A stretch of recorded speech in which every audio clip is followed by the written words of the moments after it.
As it becomes more widely known that I'm doing YouTube on automotive restoration, preservation, and more, I inevitably end up having conversations with younger people who say, boy, I really would like to be able to do what you do, but there's no way I will ever be able to afford it.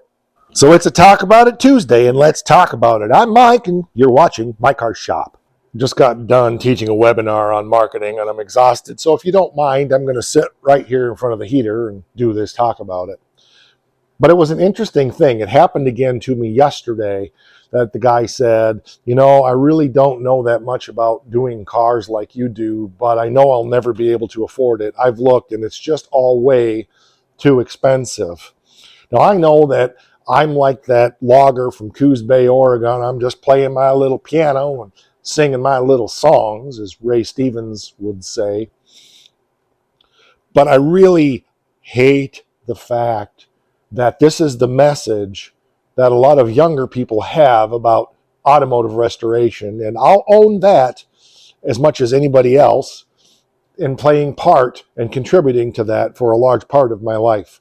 It's only been in the last 10 years or so that I've started circling back around to my roots and my origins. I did go down the path of climbing up the ladder of more expensive restorations, but life kind of kicked me right where the sun don't shine pretty hard and has given me a hard reality check on that in the last bunch of years. And also brought me back to my roots, which is fabricating and hot rodding in huge ways. Now, there are numbers of reasons why younger people have gotten that message. If you grew up in a house like mine, we watched all kinds of automotive restoration shows on TNN and other networks back in the 90s and into the early 2000s that really did convey the buy lots of parts, put them on, spend tons of money, and build big, stupid cars for big, stupid money. So I admit that I've contributed to that even in my own family. But I think the industry as a whole has not helped. Everybody's marketing, and I guess it's fresh on my mind, having just taught a marketing workshop, just finished it a half an hour ago, right before I ate my lunch, and realizing that maybe we don't realize by the things we say and do, the ways we are marketing the hobby in ways that we might not even agree with if we were paying attention to what we were saying. I mean, the boomer generation really does and did have a lot of money, and they set a lot of precedents in the automotive restoration world. But back in those days, even up until recent years, costs were a lot less. And in recent years, costs just continue to escalate and escalate and escalate. Even costs to buy a piece of garbage. A car like the Stitches Challenger over there, I've seen cars in worse shape than that selling for several $1,000s. And I think that's just ridiculous. I picked that one up for $300. It came out of a junkyard pile. So they're out there. But my point is, a young person looks at that and says, I'm going to spend $3,000 on a car like that Challenger. Let's let you see it. And then have to spend another $8, $10, $15, $20,000 in parts, maybe more by the time we build an engine. Then we're going to have to take it somewhere and get it painted and spend another $10,000 on paint and body work, maybe more. We don't necessarily always have the skills and don't know where to learn the skills to do what we did on this car, which is hand fabricate everything. And it just becomes completely overwhelming. And they say, I would love to have a Dodge Challenger, but I can't even afford to buy a piece of junk, much less one of those 20, 30, 40, $50,000+ cars that are already somewhat restored so that I can have something to enjoy and drive. And even if I did, I don't know how to work on it because nobody's ever taught me. The world is a much different place than when I was a kid. I learned how to work on this stuff partly out of passion, but also partly because there was just so much of it available for next to nothing. Half the time you could go somewhere and see an old Dart sitting behind somebody's barn and get it for nothing, or $25 or whatever, and haul it home and work on it and get yourself a running and driving car. And you just figured it out as you went. Parts weren't expensive. You could go to the junkyard and get stuff for pennies on the dollar, and you just slam something together to enjoy. And that's the way the world used to be. Not quite so much anymore. And modern cars are so much more technically complicated. It's not as easy to do that, or nearly impossible for somebody who doesn't even have rudimentary mechanical skills, much less a degree in computer engineering to understand half of this crap. It's one of the reasons I'm so passionate about doing things on the cheap, about proliferating the motto and the idea of why would I buy something if I can make it. That's why we've hand fabricated 80% of the repair parts on that Challenger, all the floor pans, rear frame rails, etc., etc. We're doing it all old school, old fashioned, with very simple tools and teaching people how to do things. My dad brought his grandkids. He's remarried. My mom passed away years ago, and his wife has a bunch of kids who have kids, and he brought the grandkids out to the shop here, probably last fall. And I showed them a lot of the stuff that I do and taught them some things and put some stuff in the bead roller and in the sheet metal brake and in the shrinker stretcher and showed them how things work. And they were just fascinated, and they really got it. Dad shared with me afterwards that sitting around the dinner table that evening when they were home, he asked the kids, what was the one thing that really struck you from today? And it was one of the younger ones, I don't remember which one it was, said, metal is a lot like clay, and you can move it around and sculpt it and form it. Winner, winner, chicken dinner. I've only got one message to the auto industry, and that is think differently. Think differently. Think outside the box. Question whether the fact, if there even is a box. This hobby doesn't have to cost huge amounts of money if you're just determined and too stupid to know any better. Now, you're going to come under fire like crazy, as I often do, for the way I do things. That's fine. I don't care. I don't have to prove anything to anybody.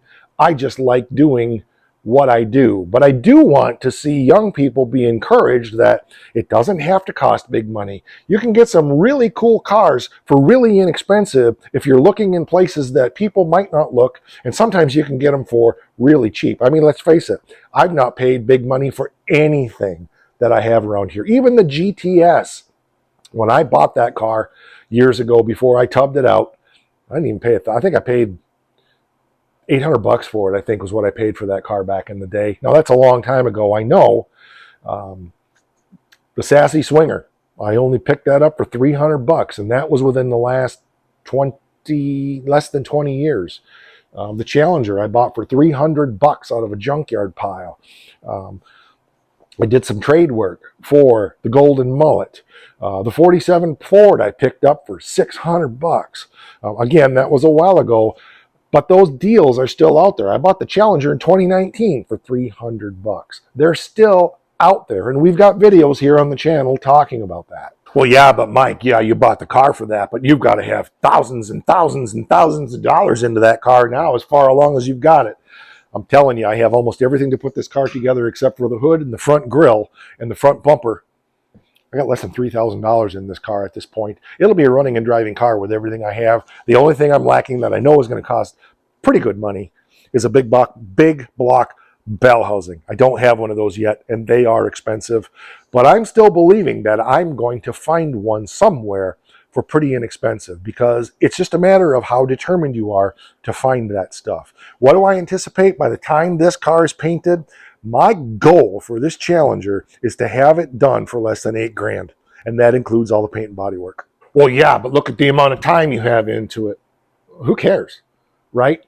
We've talked about craftsmanship before. When you're crafting something, you get lost in the process. When I'm bending and melting metal and creating something out of nothing, I don't care how long it takes. I'm having so much fun, and all of the world is locked out for that period of time, and I just lose myself in craftsmanship. Yes, I know time is something we can't get back. I get that. But if you're doing what you absolutely love, and you love developing skills, and you love spending the time doing that, it's not a waste of time. It reminds me of that country song. I'm in a hurry to get things done, rush until life's no fun. All I gotta really do is live and die, and I'm in a hurry and don't know why. It's worth it. I don't care if I don't get monetized on this one. It's worth it, because that's the reality. We're always in a rush. Are you enjoying the journey? Are you having fun? Like I said, if you enjoy swiping your credit card, buying parts and welding them in, That's great. That's not what I love doing. Do I do it? Absolutely. I've got the Forsyth Duster. That's mostly what we're doing on that. We bought the trunk floor and quarter panels for the Challenger just to save a little bit of time. But overall, I absolutely love the craftsmanship. We've been working on the 4-speed hump recently for, I think, 3 episodes. I have 2 weekends into not just making it, I made it a long time ago, finishing up the little details. And my buddy Chris was here. You've seen those episodes. That was absolutely a joy and a thrill. And I'm so pleased and proud and happy of how that turned out. And I look at that and I go, man, that is awesome. And I also feel like Steve Urkel. Did I do that? I've had people of all ages say to me, oh, I could never do what you do. Why? Well, I just don't have the time. And, well, okay, it's not important to you then. That's fine. No judgment, right? Well, I could never do that because I just don't have those skills. Well, I didn't have the skills until I had them either. And that's what I want to encourage people here on this channel. I know if you're here, it's because you do already think outside the box for the most part. But I want you to encourage others to, hey, you got nothing to lose. Try it. It wasn't that long ago that my buddy Chris, who was working on the 4-speed hump, didn't think he could weld sheet metal. He thought he turned it into just big holes. I taught him some simple tricks and some simple techniques, and he's able to do it. And he's just a couple years younger than me, so he's no spring chicken. Last time we taught him to use the shrinker and the stretcher. There was something else in there too. And, teaching those skills to other people and showing them that they could do it. I know one thing he said was after working with the shrinker and stretcher, he said, I got to get one of those. Winner, winner, chicken dinner, right? So pass that passion on to other people. Encourage young people. Get them out in your shop. If they want to learn how to do something, teach them some skills. Once they get this under their skin, they'll never quit. I've got you under my skin. Never mind, you don't need me doing that stuff. I already sang too much for you today, but I'm a professional musician, so you got to put up with it once in a while. All right, comments. Drop it down there in the comments for you. What are ways that you see things you haven't thought of before that you can kind of pass on the torch and light the fire under some other people, some younger people, or even some older people, and get them to think differently about things and be willing to dive in and learn some skills and realize it doesn't have to cost a fortune to restore or preserve some of these old cars. Thanks for being here. I really appreciate it. We will catch you on the next one. And if you've been around this channel for any length of time, there's one thing that's more important than anything here. Don't forget, not that.